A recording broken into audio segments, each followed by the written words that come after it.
दोस्तों, बिहार में एनडीए में स्थितियां संभाले नहीं संभल रही हैं। हालात ऐसे हो गए हैं कि खुद चाणक्य को, भारतीय जनता पार्टी के चाणक्य को दिल्ली छोड़नी पड़ गई है और वो पटना आ गए। पटना में क्या कुछ हुआ है, मेरे साथ भरत जी मौजूद है। बड़ी हलचल पटना में हो रही है। भरत जी, पटना में बड़ी हलचल, अमित शाह खुद पटना में डेरा डाल चुके हैं।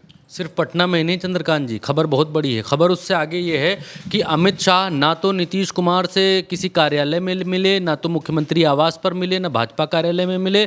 अमित शाह पटना में एक मौर्य होटल है, बड़ा होटल है, 5 स्टार होटल है, वहाँ पर नीतीश कुमार के साथ अमित शाह ने बैठक की है और नीतीश कुमार वहाँ पर पहुँचे हैं उस होटल के भीतर और वहाँ चर्चा हुई है। और सूत्र ये कह रहे हैं कि सीट बंटवारे पर अभी भी कोई हल नहीं निकल पाया है। पिछली बार जेपी नड्डा आए थे, ये समझकर आए थे कि वो हल निकाल देंगे और सारा कुछ सही हो जाएगा बिहार के भीतर, लेकिन हो नहीं पाया। जेपी नड्डा से बात करनी तक की ज़रूरत नहीं समझी नीतीश कुमार ने, और नीतीश कुमार ने मन बना लिया था कि नीतीश नड्डा से नहीं हो पाएगा, नड्डा के साथ कोई डील नहीं हो पाएगी। उसके बाद दूसरा राउंड है ये चंद्रकांत जी, दूसरा राउंड है। इस दूसरे राउंड में अमित शाह बिहार आए हैं और बिहार में 20 जिलों में अपने कार्यकर्ताओं को बताएंगे कि कैसे कैसे जीतना है, कैसे कैसे क्या करना है। लेकिन मेन मकसद जो है वो नीतीश कुमार से मीटिंग है। मसला यह है कि सीट शेयरिंग का फॉर्मूला फंस गया है। ऊपर से देखने पर यह लगता है कि एनडीए एक है और सब कुछ बड़ा बम बम चल रहा है, लेकिन बिहार में जब से ये अपना वोट अधिकार रैली यात्रा जो भी राहुल गांधी ने निकाली, उसके बाद से राजनीतिक परिस्थितियां बहुत बदल गई हैं और बिहार का राजनीतिक गुणागणित भी बदल गया है। ऐसे में नीतीश कुमार ये चाहते हैं और नीतीश कुमार तक ये संदेश भी जा चुका है कि Bharatiya Janata party any how, आप चाहे भारतीय जनता पार्टी के साथ मिलकर चुनाव लड़िए या आप तेजस्वी यादव के साथ मिलकर चुनाव लड़ लीजिए, आपका होना कुछ नहीं है। एनी हाउ सब मिलकर आपको ये घोषित कर चुके हैं। भारतीय जनता पार्टी की तरफ से ये दिखलाई देता है कि जब भी नीतीश कुमार नरेंद्र मोदी के साथ चढ़ते हैं, नीतीश कुमार अपनी बस के ऊपर या जीप के ऊपर, तो भी वो कुछ ना कुछ किया करते हैं। कभी पजामे के नीचे खुजला रहे होते हैं, मोदी के मंच पर थे। अब मैं उन बातों को कहना नहीं चाहता, अब या उनकी उम्र की अवस्था हो सकती है जिसमें वो इन सब चीज़ों का ख्याल नहीं रख पाते। लेकिन हर तरफ से नीतीश कुमार को ये पोर्ट्रेट करने की कोशिश की जा रही है कि अब नीतीश कुमार बुजुर्ग हो चुके हैं और अब नीतीश कुमार से बिहार संभल नहीं रहा है। ये सिर्फ आरजेडी करती तो समझ में आता क्योंकि वो विपक्ष में है, लेकिन भारतीय जनता पार्टी की तरफ से भी समय समय पर ऐसे विजुअल दिखलाई देते हैं। कभी सम्राट चौधरी बोलने से रोकते हैं, कभी किनारे करते हैं, या कभी सब डरे रहते हैं कि नीतीश कुमार क्या बोल देंगे। कई जगहों पर हम लोगों ने देखा। तो ये पोर्ट्रेट हो चुका है कि नीतीश कुमार चुनाव के बाद मुख्यमंत्री नहीं रहेंगे। कई सारे लोग तो यहाँ तक कह रहे हैं कि नीतीश कुमार को 10-15 सीटें ही मिल जाएँ तो बहुत बड़ी बात है।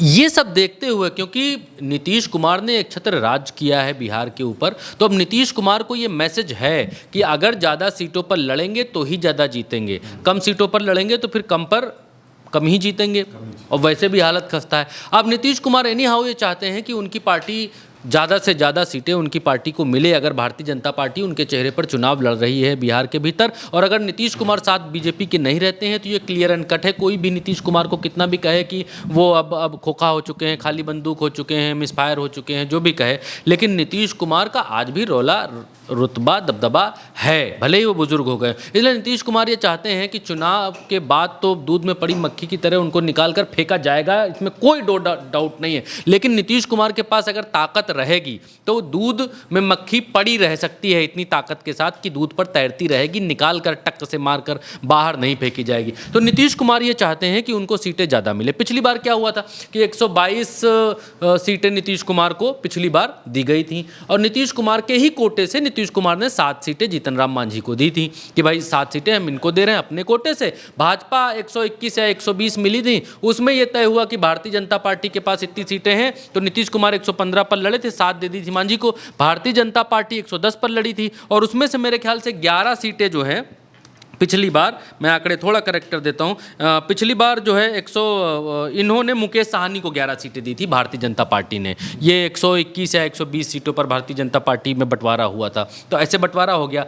पिछली बार दिक्कत ये थी कि पिछली बार चिराग पासवान थे नहीं इनके साथ में, अब वो पूरा गुड़ा गणित इतना उलझ गया है कि चिराग पासवान को भी भारतीय जनता पार्टी घुसाना चाहती है। चिराग पासवान को भी चाहती है कि तुम 20-25 पर लड़ लो। चिराग पासवान चाहते हैं 20-25 पर लड़ेंगे नहीं, हम लड़ेंगे तो 70-75 पर लड़ेंगे। जीतन राम मांझी को भी भारतीय जनता पार्टी चाहती है लड़ लो, पिछली बार जैसे दी थी 6-7 उतनी पे ही काम बना लो। लेकिन जीतन राम मांझी अब ये कह रहे हैं कि हम 6-7 पर काम हमारा होगा नहीं, हमको सीटें चाहिए गुरु कम से कम 40, तब हम 20 पर जीत कराएंगे, तब हम अपनी पावर दिखाएंगे।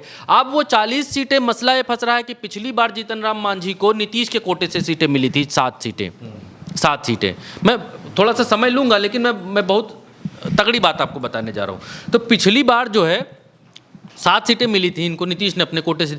अब जब ये मांग रहे हैं 40 सीटें जीतन राम मांझी, तो नीतीश अपने कोटे से, मान लीजिए इस बार भी वही होता है, 122 सीटें दी जाती नीतीश को, अपने कोटे से अगर 20 देंगे तो नीतीश कुमार क्या करेंगे?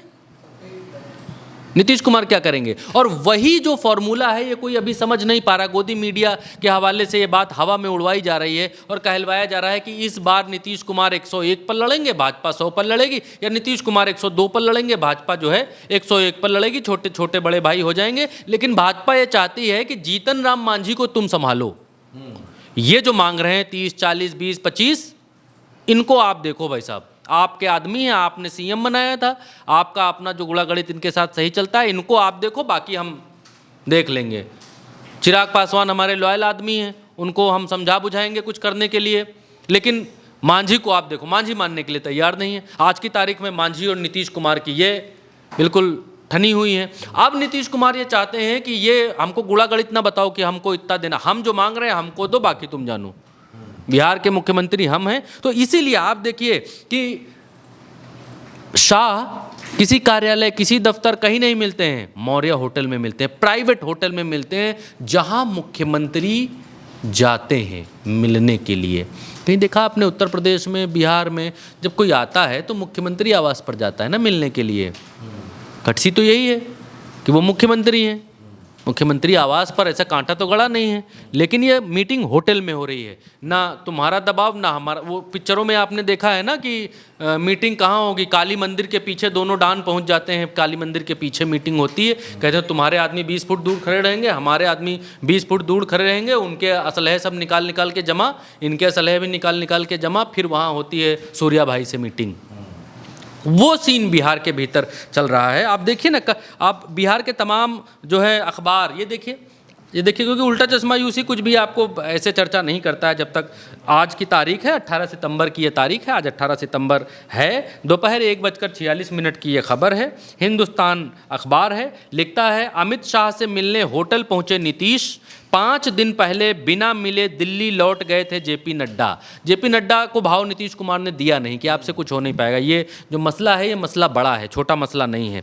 अब ये मामला हो रहा है, ये मामला फंसा हुआ है, और पेच और तगड़ा फंसा हुआ है क्योंकि मांझी का पेच फंसा हुआ है, मांझी पेच फंसाए हुए हैं। मांझी को चाहिए ज़्यादा सीटें, और उसमें अब जो है करेला नीम चढ़ा इस वजह से भी हो गया है क्योंकि अब इसमें जो पासवान साहब के बेटे हैं वो अब अपनी पार्टी को बड़ी करना चाहते हैं। उनकी मंशा है कि उनकी पार्टी बड़ी हो। जब पार्टी बड़ी होगी, जब संगठन बड़ा होगा, तभी चीज़ें बड़ी होंगी। और चिराग पासवान के जो रिश्तेदार हैं वो भी इस बात को चाहते हैं कि भले ही इस बार हम अपने दम पर लड़ें, लेकिन कम पर नहीं लड़ेंगे। हम अगर कम पर लड़े, मान लीजिए हम 20 सीटों पर लड़े, तो बाकी के जो 243 सीटें हैं वहाँ क्या हमारे कार्यकर्ता झुंझुना बजाएंगे?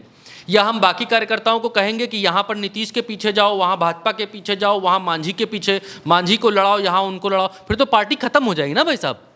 फिर बाकी जिलों के हमारे कार्यकर्ता क्या करेंगे? तो घर बैठ जाएंगे। भाई हार जाएं वो मंजूर है, लड़े और हार जाएं मंजूर है, कम से कम जिंदा तो रहेंगे। ये तो बताएंगे पूर्व प्रत्याशी फलाने पार्टी, वोट शेयर बताएंगे, वोट शेयर बताएंगे कि हमको भैया हम तीसरे पर रहे थे, दूसरे पर रहे थे, पहले पर रहे थे। ये टशनबाजी बिहार के भीतर बहुत तगड़ी चल रही है, और इसको आप किसी गोदी मीडिया पर नहीं देख पाएंगे, कहीं भी नहीं देख पाएंगे। यही अगर इंडिया की खबर होती या किसी और की खबर होती तो गोदी मीडिया पर चल रहा होता कि नहीं हो पाई बात, नहीं बनी बात, राहुल गांधी पहुँचे, होटल में हुई बात, होटल में कुछ नहीं हो पाई बात, और फिर वहाँ से निकल गए, फलाने दक्षिण की ओर निकल गए, ढिमकाने उत्तर दिशा की ओर मुँह करके निकल गए, सब आपको सुनाई देता, लेकिन यहाँ आपको कुछ सुनाई नहीं देगा। अब इस मीटिंग में भी अभी तक कुछ ऐसा निकल कर मेरे बिहार के तमाम सारे पत्रकारों से बात हुई कि इसमें क्या हुआ। मीटिंग की तो बात हुई, सामने आ गई भाई, गुलदस्ता भी लिए दिए, आपस में शेयर किए, तस्वीर भी सामने आई।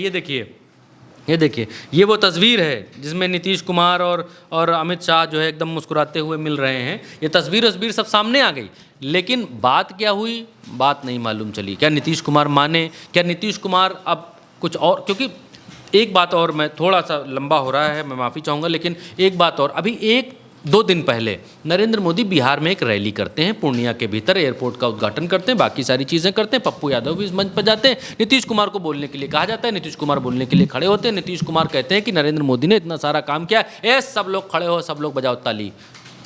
वो इस बात को कहते हैं कि सब लोग बजाओ ताली। भाई सब लोग ताली बजा, अब सुनवा भी देते हैं कि सब लोग बजाओ ताली, लगा भी देते हैं, ठीक है।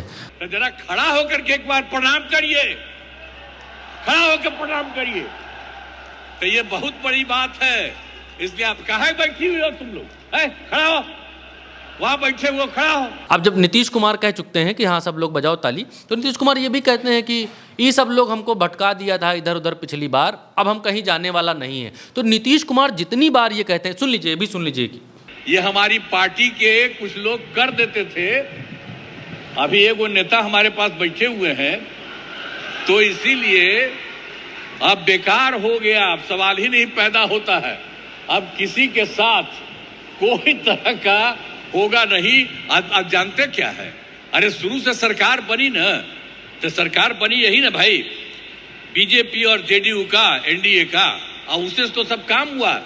अरे बीच में थोड़ा बहुत इधर उधर हो गया, वो छोड़ दीजिए, अब कोई सवाल ही नहीं पैदा होता, हम लोग कोई चीज नहीं करेंगे। अब नीतीश कुमार जितनी बार भी ये कहते हैं कि अब हम कहीं जाने वाले नहीं हैं, अब हम यहीं रहेंगे, जैसे ही भारतीय जनता पार्टी के कान में ये बात जाती है कि नीतीश कुमार ने ये कह दिया है कि वो तो सब इन लोगों की वजह से हम चले गए थे, अब हम यहीं रहेंगे, वैसे ही भारतीय जनता पार्टी कान ऐसे हाथी की तरह खड़े हो जाते हैं कि ये क्या मसला है कि अब हम छोड़कर नहीं जाने वाले हैं गुरु। इसका मतलब कुछ खेल चल रहा है, कुछ होने वाला है, कि ये राजनीति है। नीतीश कुमार ने इससे पहले भी जितनी बार कहा है कि अब हम यहीं रहेंगे, उसके बाद छोड़ दिया। नीतीश कुमार जब जब ये कहते हैं कि अब हम कहीं जाने वाले नहीं हैं, उसको लोग धमकी की तरह लेते हैं कि अब कुछ मामला गड़बड़ होने वाला है। तो अब जैसे ही नीतीश ने उस दिन नरेंद्र मोदी के मंच पर कहा, नड्डा से मिले नहीं, अब भागते भागते अब अमित शाह पहुँचे हैं बिहार, और बिहार में मीटिंग तो हुई है, प्राइवेट होटल में मीटिंग हुई है। अब मीटिंग के बाद क्या निकलता है सीट शेयरिंग का अभी मालूम नहीं, लेकिन सीट शेयरिंग की लड़ाई बहुत तगड़ी फंसी हुई है। तो सीट शेयरिंग की लड़ाई फंस चुकी है। नीतीश कुमार ने साफ तौर पर कह दिया है कि आप सीट शेयरिंग कीजिए, चिराग को क्या देना है, मांझी को क्या देना है, आप तय कीजिए। अमित शाह मनाने के लिए आए हैं, ये मनाने का सिलसिला चलेगा, मानेंगे नहीं मानेंगे ये आगे का वक्त तय करेगा। फिलहाल इस चर्चा में इतना ही। आप उल्टा चश्मा यूसी के साथ बने रहिए। नमस्कार।